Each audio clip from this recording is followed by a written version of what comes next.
Laissez-moi vous poser une question. Combien de prompts ChatGPT avez-vous sauvegardé quelque part? 10, 20, plus? Et combien en utilisez-vous vraiment? J'ai fait pareil au début, je collectionnais les prompts mais je ne m'en servais pas. Pour la simple et bonne raison qu'ils étaient nuls. Ces prompts me donnaient des résultats complètement surgelés que je ne pouvais pas utiliser dans mon business. Puis j'ai réalisé un truc, 95% de ce que je fais avec ChatGPT pour mon business de formation, je le fais avec les 5 mêmes prompts que j'ai soigneusement affinés au fil du temps et qui maintenant me donnent de vrais bons résultats. Le plus important c'est de comprendre pourquoi les gens utilisent mal l'IA. Le problème c'est que la plupart des gens utilisent l'IA comme un bouton magique.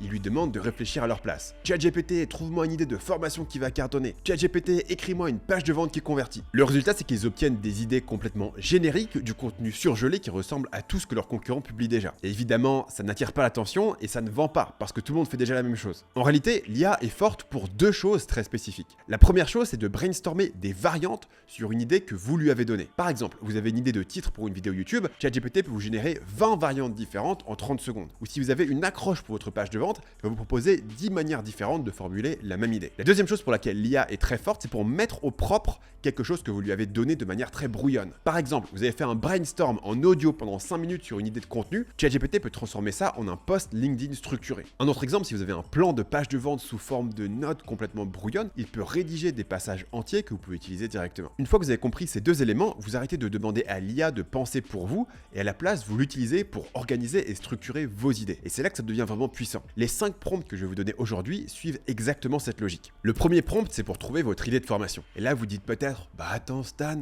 je vais juste demander à ChatGPT de me trouver des idées de formation. Et oui, vous pouvez faire ça, il va vous donner des réponses. Mais vous allez avoir des choses extrêmement génériques, du type, quand j'ai essayé, une formation sur le copywriting freelance, une formation pour créer une agence de contenu IA, une formation sur Zapier et Make pour automatiser un business, une formation pour se reconvertir en UX designer. Toutes ces idées sont bonnes pour la bonne personne, mais probablement pas pour vous. Parce que si vous n'êtes pas expert en UX design, si vous n'avez pas créé une agence de contenu IA, et si vous ne maîtrisez pas Make sur le bout des doigts, bah ces idées, vous ne pouvez pas en faire grand chose. Donc au lieu de demander à ChatGPT de vous donner une liste d'idées génériques de formation, on va lui demander de vous poser des questions, et en fonction de vos réponses, de vous proposer une idée de business. Donc ChatGPT va vous poser une série de questions sur vos compétences, vos expériences que vous avez déjà fait, les problèmes que vous avez déjà résolus dans votre vie, puis il va filtrer les idées selon des critères précis. Est-ce que le marché existe? Est-ce que les gens sont prêts à payer pour ça? Est-ce que vous avez la crédibilité pour vendre ce produit? Je vous montre le prompt à l'écran, mais le lien sera bien sûr dans la description. Au bout de 20-30 minutes, vous aurez une idée sur mesure. Une idée qui correspond vraiment à vos forces et à votre histoire. J'ai enregistré une vidéo entière où je fais une démonstration de ce prompt et comment il me force à clarifier une idée qui au départ franchement très vague. Il me dit ok bah creuse là-dedans et je lui fais là pour le coup un énorme blabla, là j'ai probablement parlé pendant 8 minutes sans m'arrêter et il me dit ok voilà une méthode claire structurée. Structuré il est généreux hein, parce que voilà c'est un long paragraphe de texte mais lui il me sort les 5 points du check-in de couple. Maintenant que vous avez votre idée de formation, il y a une question critique. Comment vous allez la vendre? Parce que si votre formation ressemble à toutes les autres formations sur le marché, c'est-à-dire à une simple liste de vidéos, vous allez avoir du mal à vous différencier. C'est exactement pour ça que j'ai créé Schoolmaker. Schoolmaker rend vos formations plus faciles à vendre en ajoutant un parcours structuré, de l'accompagnement et une communauté. Concrètement, au lieu de dire « ma formation contient 10 heures de vidéo », vous pouvez dire « ce programme vous guide étape par étape avec des actions à valider après chaque leçon. Vous ne passez pas à la suite tant que vous n'avez pas terminé l'étape en cours ». Vous pouvez ajouter des étapes sous chaque vidéo, comme par exemple compléter un document, répondre à un quiz ou poster dans la communauté. Vous pouvez même corriger ces étapes et forcer vos élèves à les terminer avant de débloquer la suite. Vous avez aussi une communauté intégrée directement à votre espace de formation. Pas besoin de Facebook ou Discord. Vos membres peuvent échanger, poser des questions et vous pouvez créer des espaces séparés pour chaque programme. Et avec les consultations vidéo, vous pouvez répondre aux questions de vos clients à l'oral, ce qui vous fait gagner des heures par semaine de travail comparé à répondre à des emails, tout en apportant beaucoup plus de valeur. Schoolmaker est déjà utilisé par plus de 1800 formateurs pour accompagner plus de 500 000 personnes. Cliquez sur le premier lien dans la description pour démarrer votre essai gratuit sur Schoolmaker. Le deuxième prompt aujourd'hui, c'est pour créer votre avatar client. Créer un avatar client, c'est l'outil le plus efficace pour vendre plus de formations, parce que ça vous permet de rentrer dans la tête de votre client et de savoir exactement quoi lui dire pour vendre. Et encore une fois, vous pourriez vous dire, je vais juste demander à ChatGPT de me créer un avatar. Sauf que si vous faites ça, et j'ai fait le test, voici ce que vous allez obtenir. Votre avatar s'appelle Marc, 35 ans, entrepreneur, il vit à Paris, il est marié avec 2 enfants. Ce qui n'est peut-être pas faux par rapport à votre marché, mais c'est complètement inutile parce que ça ne vous aide pas à écrire une page de vente. Ça ne vous aide pas à créer un titre de vidéo qui accroche. Ça ne vous aide pas à comprendre pourquoi Marc n'achète pas votre formation. Vous devez donc comprendre à quoi ressemble la journée de Marc. Quel est le moment précis où il ressent le plus son problème? Quelle est sa peur profonde qui le réveille la nuit? Quels sont les mots exacts qu'il utilise pour décrire son problème? Mais écrire un avatar avec tout ce niveau de détail, ça prend du temps et de l'expertise. bêtises, il y a plein de petits détails auxquels on ne pense pas forcément. Et surtout, on est tenté de diluer son avatar en se disant qu'on va toucher plus de monde en ayant quelque chose de plus vague. Encore une fois, on va transformer ChatGPT en coach qui va vous guider étape par étape pour rédiger votre avatar. Et il ne vous laissera pas vous en tirer avec des idées vagues ou des généralités. Le prompt est à l'écran. Il va vous guider à travers les 5 étapes pour trouver votre avatar et à la fin, il vous donnera une version rédigée et condensée. Le lien est encore une fois dans la description. Le troisième prompt, c'est celui que j'utilise pour rédiger du contenu. Là, le problème que vous allez avoir avec un prompt normal, c'est que l'IA vous rédige du contenu générique, avec des idées réchauffées et un style minable. Mais il y a deux antidotes à ces problèmes. Le premier, c'est de donner à l'IA vos propres idées, et le deuxième, c'est de donner un maximum de contexte. Et pour ça, contrairement au titre de la vidéo, j'utilise non pas ChatGPT, mais Claude, pour deux raisons. Le premier, c'est que le style d'écriture de Claude est juste mieux, et le deuxième, c'est cette fonctionnalité de projet. Donc là, ce qui est important, c'est deux choses. Le premier, c'est les instructions qui sont là, qui correspondent essentiellement au prompt. Donc, au lieu de faire un prompt à chaque fois que je commence une conversation, j'ai des instructions génériques pour le projet. Donc, j'explique le rôle, tu es un assistant qui m'aide à rédiger des scripts pour la chaîne Schoolmaker. J'explique qui va regarder les vidéos, j'explique la proposition de valeur de Schoolmaker et le but final de vidéo, qui est de communiquer la proposition de valeur de Schoolmaker et d'inciter les gens à prendre un essai gratuit. Je donne ensuite la structure à réutiliser pour chaque vidéo, une intro, la partie 1, l'appel action Schoolmaker, partie 2, partie 3 et l'appel action finale qui envoie vers une autre vidéo, et des instructions de style. L'instruction de style la plus importante étant la première, reproduit le style des exemples de vidéos fournis. Parce que le deuxième élément dans mon projet, c'est cette section qui s'appelle Files ici, qui contient l'ensemble des scripts qui ont été publiés sur la chaîne Schoolmaker à ce jour. Donc c'est déjà une soixantaine de scripts qui utilisent environ 9% de la capacité du projet. Donc je pourrais avoir plus de 500 vidéos différentes que je pourrais charger en contexte sur Claude. Je pourrais même ajouter l'ensemble de mes formations payantes, je pourrais ajouter mon livre entier, je pourrais ajouter tous les emails que j'ai déjà envoyés à ma liste email pour marketer Schoolmaker, je pourrais mettre énormément de contexte là-dedans. Et tout ce contexte me donne deux choses. D'abord, c'est une archive de toutes les idées que j'ai développées autour de Schoolmaker, comment vendre des formations, la philosophie qui est autour, etc.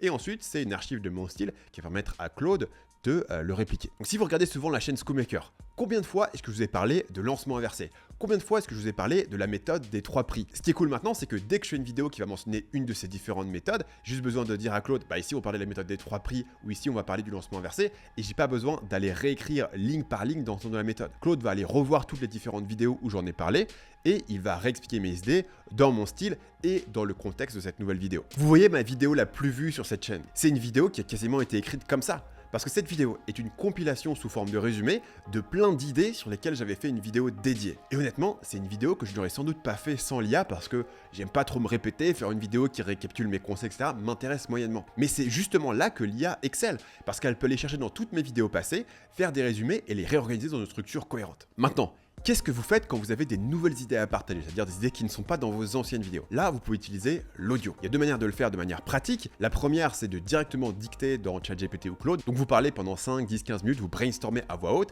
et vous développez vos idées sans vous censurer, en sachant d'ailleurs que l'IA va tout réorganiser en fonction de la structure que vous lui avez donnée. La deuxième option, c'est de le faire directement sur votre téléphone et de faire un voice memo. Par exemple, je le fais pendant que je marche, que je me balade dans le quartier. J'enregistre toutes mes idées, puis après j'utilise un outil comme Mac Whisper sur Mac pour transcrire ça et je colle directement le transcript dans Claude. Donc dans les deux cas, vous allez obtenir un gros bloc de texte brouillon transcrit directement de vos notes vocales. Ça fait des idées en vrac, pas du tout structurées, des répétitions de tous les sens, etc. Mais une fois que vous avez donné ça avec l'IA, avec votre prompt, avec tout votre contexte, elle vous transforme l'idée qui est contenue dans votre audio en quelque chose qui est quasiment utilisable directement. Le quatrième prompt, c'est pour rédiger vos pages de vente. Et là encore, c'est exactement le même principe. Vous ne demandez pas à l'IA d'écrire votre page de vente à partir de rien, parce que sinon vous allez avoir une page de vente générique qui ne vend pas. À la place, voilà ce que vous allez faire. Je vais vous donner un plan de page de vente. C'est une structure complète avec tous les éléments essentiels d'une page de vente qui convertit. L'accroche, le problème, la solution, les bénéfices, les témoignages, la garantie et l'appel à l'action. Mais ce plan a des trous à remplir. Et pour remplir ces trous, il va falloir avoir des réponses sur votre produit, votre positionnement, votre client. Et ce travail de réflexion, c'est vous qui devez le faire, pas l'IA. Parce que c'est vous qui connaissez votre marché, c'est vous qui avez parlé à vos clients, c'est vous qui savez ce qui différencie vraiment votre produit. Une fois que vous avez rempli tous les trous, vous avez un plan de page de vente complet, mais encore une fois, c'est sous forme de notes, de phrases en vrac, de points développés, il n'y a pas de transition etc. C'est là que l'IA entre en jeu pour mettre tout ça au propre. Alors mon conseil, c'est de ne pas essayer de rédiger toute la page d'un coup parce que de temps en temps, l'IA va se perdre en route. Donnez-lui la page tranche par tranche, section par section, en lui disant exactement quoi rédiger, le plan, les idées. Et à la fin, vous aurez un premier jet complet de votre page de vente qu'il ne restera qu'à relire et améliorer avec votre propre petite main. Et c'est un texte qui sera vraiment efficace parce qu'il sera basé sur vos idées, votre réflexion, votre différenciation. Le plan de la page de vente et le prompt sont tous les deux disponibles dans la description. Téléchargez-les, remplissez le plan et laissez l'IA faire le travail de rédaction. Le cinquième et dernier prompt pour aujourd'hui sert à transformer ChatGPT ou Claude en votre coach business personnel. Et là, il y a un piège énorme à éviter. Si vous demandez simplement à l'IA donne-moi des conseils pour mon business, elle va vous dire que tout ce que vous faites est génial, que vos idées sont excellentes et que vous êtes sur la bonne voie. Pourquoi ? Parce que l'IA est entraînée pour être agréable, pour vous encourager, pour être d'accord avec vous. Mais c'est pas ça qui vous fait avancer. Ce dont vous avez besoin, c'est quelqu'un qui vous challenge, qui vous dit ce qui ne va pas, qui vous force à voir les problèmes que vous évitez. Donc il faut créer un prompt qui force l'IA à faire exactement ça. Voilà comment je fais. Je démarre le prompt comme ça. Tu es un entrepreneur qui a vendu une entreprise pour 100 millions d'euros. Maintenant, tu coaches des jeunes entrepreneurs pour le fun.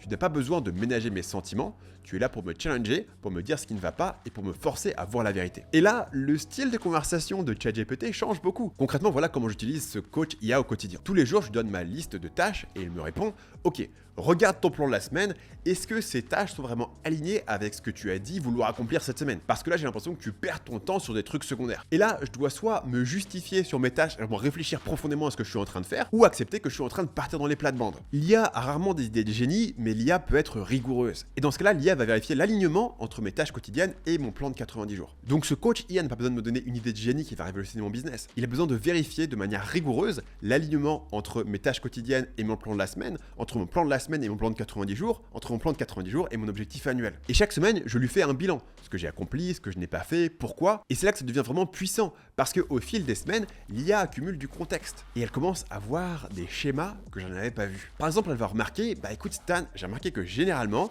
après tes enregistrements de podcast, tu as du mal à être productif. Et pourtant, toutes les semaines, tu me dis que tu vas faire des choses incroyables l'après-midi après avoir enregistré ton podcast. Ou alors il va me dire, tu as encore reporté cette tâche pour la 3e semaine d'affilée. Clairement, tu l'évites. Donc, soit tu la délègues, soit tu te forces à la faire en premier lundi matin, mais arrête de te mentir en te disant que tu vas la faire. 50% de la valeur ici est simplement dans le fait de se forcer à faire une liste de tâches et de se forcer à faire un petit bilan vocal à l'IA de votre journée. Même si vous n'aviez pas de réponse et que vous le faisiez tout seul dans un petit carnet, ça aiderait beaucoup. Mais les 50 autres % de la valeur sont dans le fait d'avoir un algorithme objectif qui vous fait remonter les incohérences entre ce que vous faites et ce que vous dites. Le prompt est avec les autres dans la description. Avec tout ça, on pourrait se demander si l'IA va finir par complètement remplacer les formateurs. Cliquez ici pour regarder la vidéo où je réponds à cette question.